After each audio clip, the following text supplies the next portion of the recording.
So I think we still have like people arriving and settling in. But I just wanted to say hi and good morning to everyone. Since I just realized that you have to take the sunset and sunrise schedule into account when you plan a conference in a country that is in the southern hemisphere, so you're accustomed to the winter and summer differently. So I appreciate your understanding for the early gathering this morning, and really happy to see you here all together. So as long as we are all ready and kick off a 2-day long conference on fact-checking, everything should be fine. So thanks so much for being here. So welcome to the 6th Global Fact, the annual premier fact-checking conference of the world. It has been a long journey for most of us to gather here today. As I have repeated a number of times in my endless emails to you, but this time with a small change, I hope Cape Town did find you well. Today, we have around 250 participants from 55 different countries, which makes the Global Fact 6 the largest and the most diverse fact-checking event in the history. What a slogan to start a conference, right? I'm quite sure that this claim will not be exempt from a fact check, since there are 163 fact checkers in this room and almost 100 others who are friends of fact checking. Even the infamous selection bias is a limitation. And in a time when fact checkers are becoming much more instrumental and taken into account in the fight against misinformation, I don't expect to be treated differently by you. That expectation somehow has resonated itself in the discussions that await you for the next 2 days. You will participate in 40 different sessions focusing on the impact and reach of fact-checking, misinformation on different platforms, monetization and revenue sources, new formats for fact-checking, automation of the fact-checking process, and many other areas of our field. We have leaders of fact-checking in this room today. Organizations with credible track records of combating misinformation and holding the powerful in the societies accountable will be sharing their best practices and insights on our field. Every year, Global Fact conferences serve as an opportunity to allow fact-checkers to learn from one another, spark collaborations, get inspired, and inspire others. 1/3 of the participants in this venue is not from a fact-checking organization, and I can't think of any better testament than this to the growing interest in fact-checking from platforms, academia, and the broader journalistic community.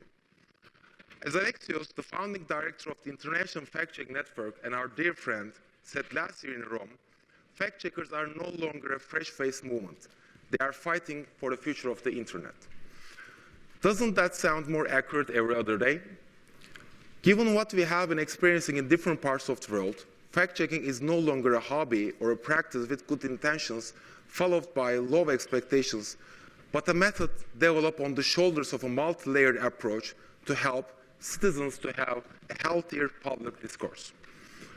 More fact-checking organizations are claiming responsibility to lead the efforts in their local and more growingly in cross-border scopes by fact-checking political claims, shaping the conversations in polarized societies, and providing accurate and reliable information, helping users to filter genuine and fabricated or misleading content on social media, and educating stakeholders with media literacy skills.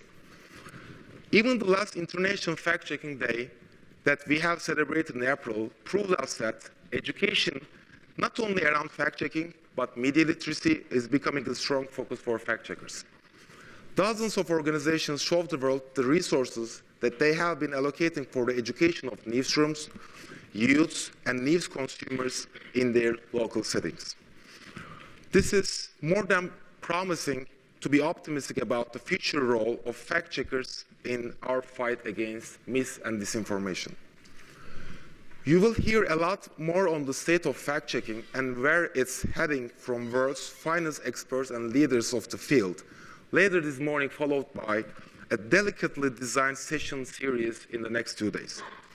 With your most valuable permissions, I would like to use my limited remaining time on this stage by telling a little bit about my story and see if it's relatable to you. You may already have noticed that I like using fun facts to enrich my talks and emails. Among the 250 participants registered for Global Fact 6, more than half of them are first-time participants to a Global Fact conference. And please add me to this breakdown, since I'm also a first-time participant, not as participants this time, but as an organizer this time in a Global Fact conference. This is my third Global Fact, but 2 times as a participant and now as an organizer. Hope this helps our first-time participants with a peace of mind and a comfort, since even the organizer is having his first Global Fact, but in a different way. I started a fact-checking organization in Turkey back in 2014, aiming to provide an accurate source of information to a country which was scheduled to have consecutive elections ahead. History proved us right, as the country went to the polls 6 times in the last 5 years. Even this Sunday, there will be another election happening in Istanbul, and my friends from Dorukpay and Teit will head to their offices as they immediately return to Turkey this weekend to help the public better informed during such an election day. In a country with high polarization and dominance of values-based political discourse, fact-checking this stands out as a feasible and effective method to equip the public with the resources and skills to hold their politicians accountable, and remind media with their responsibility to inform the public through putting a transparent and nonpartisan and data reporting example out there. The challenges out there had only made such efforts more relevant and appreciated by countries like Turkey and others, underserved publics, therefore allowed those fact-checking organizations to compete against decades-old traditional news outlets in such a concentrated and polarized media atmosphere. Over the years, I came to a point to realize that fact-checking has the potential to be a destructive force for reshaping even the most challenging status quos in any given country's media and civil society. If all this sounds familiar to you, please make sure that you are not alone in this room. Even though fact-checking organizations are still mostly understaffed and underfinanced, we are privileged and blessed to have the will and motivation to carry out our civic duty to hold the powerful in the society accountable and fight against misinformation, which is a vital threat to our right to be informed. Fact-checking organizations specialize in measuring the accuracy of political statements and debunking hoaxes, invading the social media, are doing a work that serves the public good above all. Many of us, especially the non-US and the European ones, are coming from a non-journalistic background. Civil society organizations are stepping up to fill the gap that generally the traditional media seem to ignore due to either the fundamental challenges that they face or the interests that prevent them from serving the public good. That has been my motivation to start a fact-checking organization in Turkey.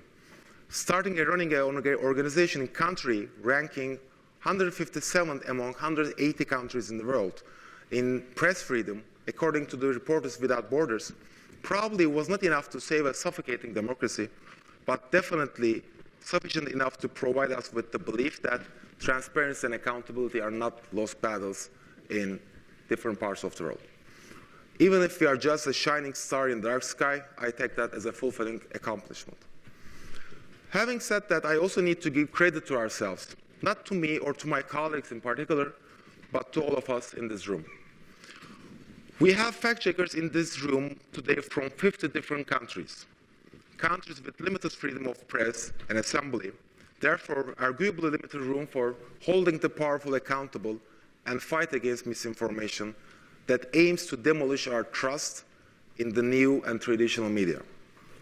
Today, fact-checkers are a driving force in the quest of holding the powerful accountable and restoring the trust in media, even in disadvantaged settings. As we love to say in these conferences, facts matter, and you are the ones who have been making them so. I thank each of you for being here today and accepting to offer your own stories and experiences. This is a community that cares for each other, learns from one another, and more importantly, provides to you the sense of belonging that you are not alone in your work.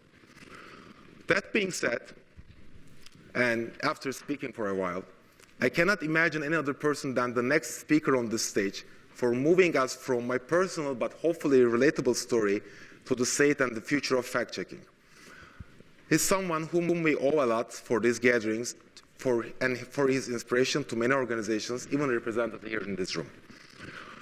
Now, here is the Dean of Fact-Checking, whose fact-checking keeps growing motto again has been proven right one more time this year. And ladies and gentlemen, please join me in putting your hands together for Adair.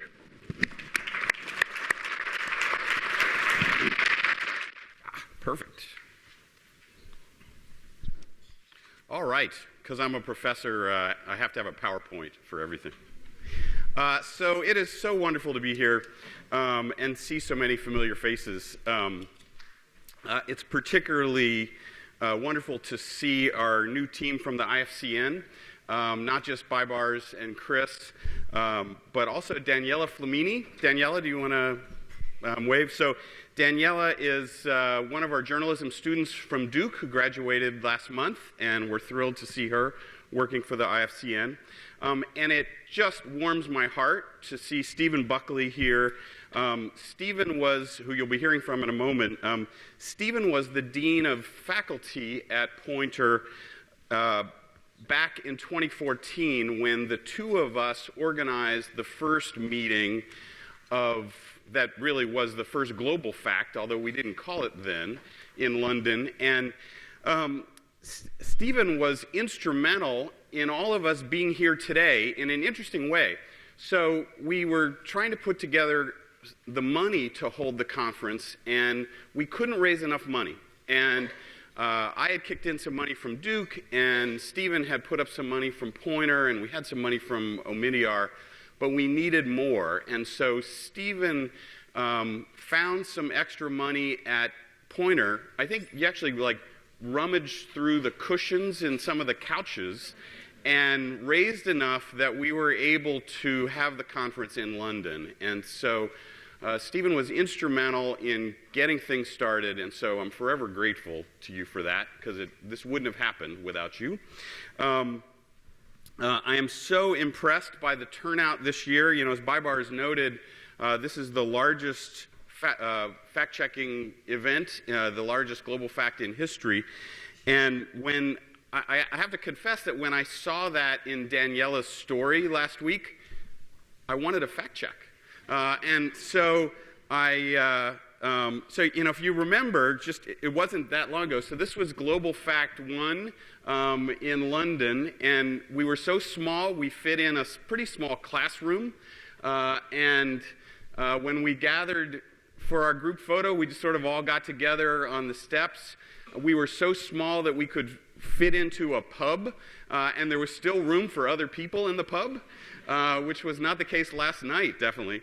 And then let's think about last year. Those of you who went to Rome, remember the crowd, what it was like at Global Fact 5. Like, wow, it was amazing. So, you know, so I saw Daniela's story, and I wanted the fact check, and sure enough, it was accurate. So, as we say at PolitiFact, I rate that statement true. Also, you know, as Baybars noted, this is a movement that, as we find in our census every year, continues to grow, or as we often say at Duke, fact-checking keeps growing. But it's important that we consider our values. And so what I want to talk about real briefly today is to talk about the importance of holding people accountable for what they say. In this case, me. So if you remember last year in Rome, I made a promise. And somebody actually asked me about this last night and said, "Hey, Bill, what about the tattoo?" So let me just remind you of what I said. That was me. I said that.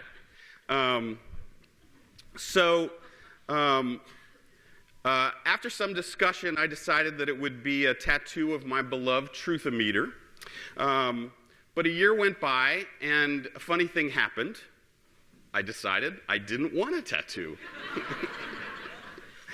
Now, as fact checkers, we all know the importance of holding people accountable for what they say. We did that at PolitiFact with the Obameter and the other campaign promise meters that we created. And we had a lot of fun when we started the promise meters, and part of that was creating the image of what the various ratings would look like. So we had fun, particularly with Promise Broken, and what we would do is we would find a photograph of the politician looking as unhappy as possible, and that was the Promise Broken. So there was Obama's, and just like so unhappy. And this is one of the fun things we did with all the different promise meters. So for me, for my promise, I decided that it was important that you hold me accountable. I would create a meter. So I created the Billometer. Promise Broken. So no tattoo.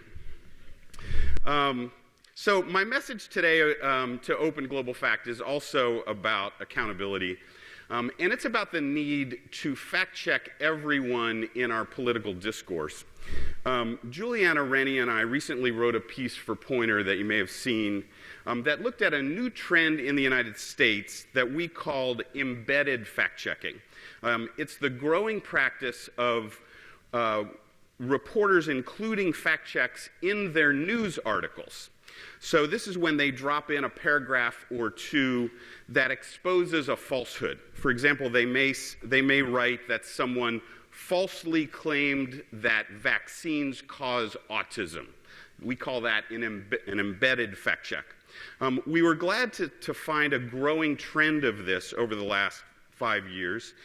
We looked at stories in the New York Times, the Washington Post, and the AP. But we also found that the subject of these embedded fact checks was nearly always Donald Trump. It was wonderful to see the trend, but it was really lopsided. Now, Trump is a prime target for fact checking because his volume of falsehoods is unprecedented in American history and probably in world history too. Journalists rightly should question everything he says, and you may have similar figures in your own country who deserve similar scrutiny. But we shouldn't focus so much on Trump that we neglect other politicians and other parties. That's true not just in the United States, but everywhere. So when we put together the IFCN code a few years ago, we said that fact checkers do not concentrate their fact checking on any one side. And that's an important principle to remember here in everything we do and for this new trend of embedded fact checking.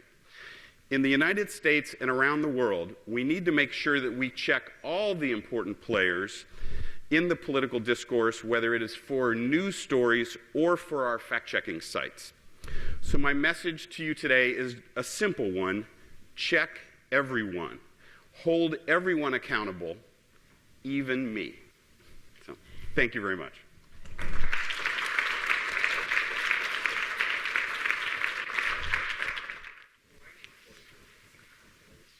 That was pretty pitiful. Good morning. Let's try that again. Good morning. Good morning. All right. Thank you. Bill, thank you very much. Bill, where'd you go? You're back there.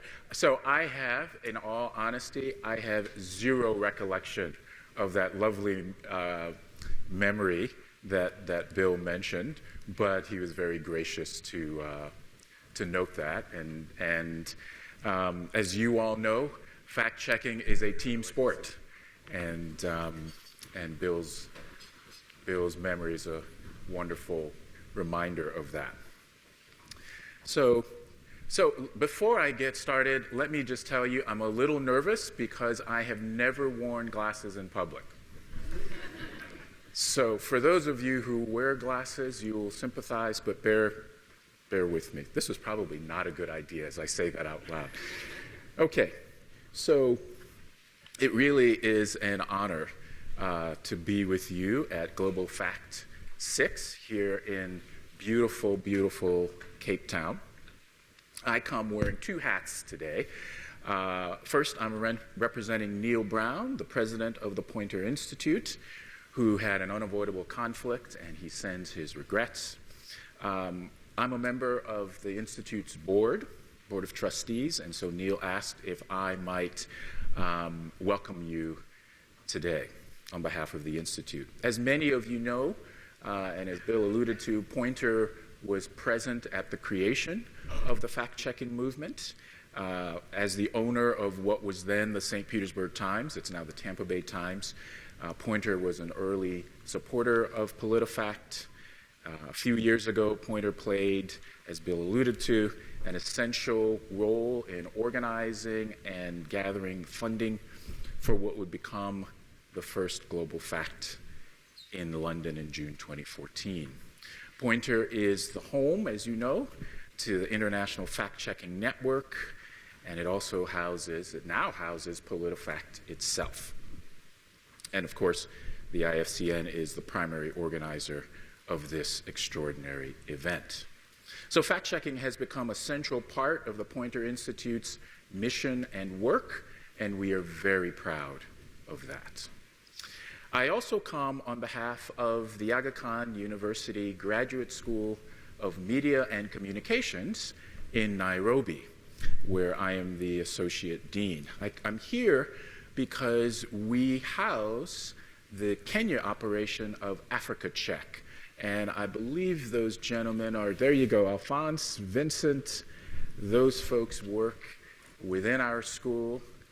And we are, again, very, very proud to be associated with Africa Check, the award-winning Africa Check.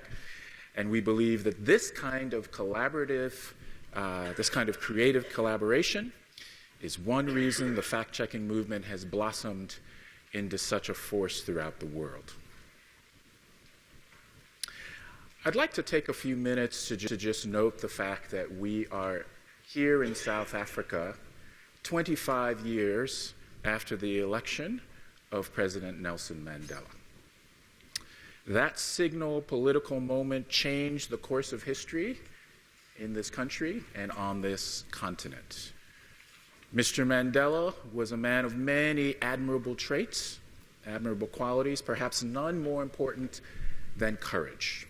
The courage to take on popular stands, the courage to lead with humility and forgiveness, the courage to insist on both truth and reconciliation. And this is why Nelson Mandela became the standard for leaders the world over. And as fact-checking has mushroomed into a full-fledged movement, it's the courage of all of you, those of you who are doing the fact-checking, funding the fact-checking, working with the fact-checkers, who have made this movement, that courage has made this movement so powerful. You've had the courage to remind us that lies remain the most pervasive and insidious form of political violence. Language ignites action. In a world where too many politicians believe that words don't matter, your work reminds us that they most certainly do. When leaders worldwide tell citizens that the press and that anybody who checks their facts are fakes and liars and frauds, then it's no surprise then when those very same citizens spit at us and mock us and threaten us and beat us. The work that you do is a relentless reminder that there is a profound connection between violent words and violent action. You've had the courage to remind citizens that all opinions are not created equal. As one philosopher said, the enemy of facts aren't lies, the enemy of facts is merely opinion. As you all know, uninformed opinions packaged in charismatic eloquence can sway even the most erudite, well-meaning citizen. Your work reminds us that we cannot allow democracy to be hollowed out by political rhetoric that seeks to redefine reality. You remind us that at the heart of being a citizen is the hard work of skeptical thinking, of questioning everything, especially opinions that are formed without nuance or rigor. Bear with me, I'm almost done. You've had the courage to remind your audiences, the citizens of your nations, of the power of truth. As fact checkers, it's sexy to pursue lies. Audiences love it when you catch the powerful telling untruths. And yet the work you do must push beyond unveiling lies. You must remain just as diligent about highlighting and honoring those who speak the unvarnished truth, especially unpopular ones, especially when that truth is unpopular. It takes courage to insist that politicians own their own words, because in the end, truth is still what citizens ultimately expect from those in power. And except for the most cynical of leaders, every politician knows that citizens expect them to tell the truth. In other words, you hold those in power to their own high standards.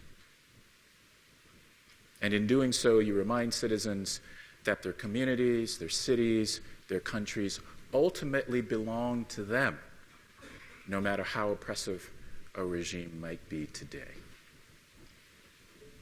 And finally, it takes courage to hold on to your optimism in the face of sometimes daunting cynicism. That cynicism comes in the form of disdainful public officials, suspicious readers and viewers, and even other fact checkers, journalists, who wonder if your work really matters. Stubborn optimism was perhaps Nelson Mandela's most striking leadership trait, and it's yours as well. Without that optimism, you're simply engaging in an intellectual exercise, merely going through the fact-checking motions. And so, as this conference begins, I join your fellow citizens in applauding your optimism, and I urge you to hold fast to it, especially on those days when the cynics seem right. And on behalf of the citizens all over the world, I also thank you for your perseverance, for your integrity, and for your courage. Nelson Mandela would have been very, very proud. Have a wonderful conference and keep the faith. Thank you.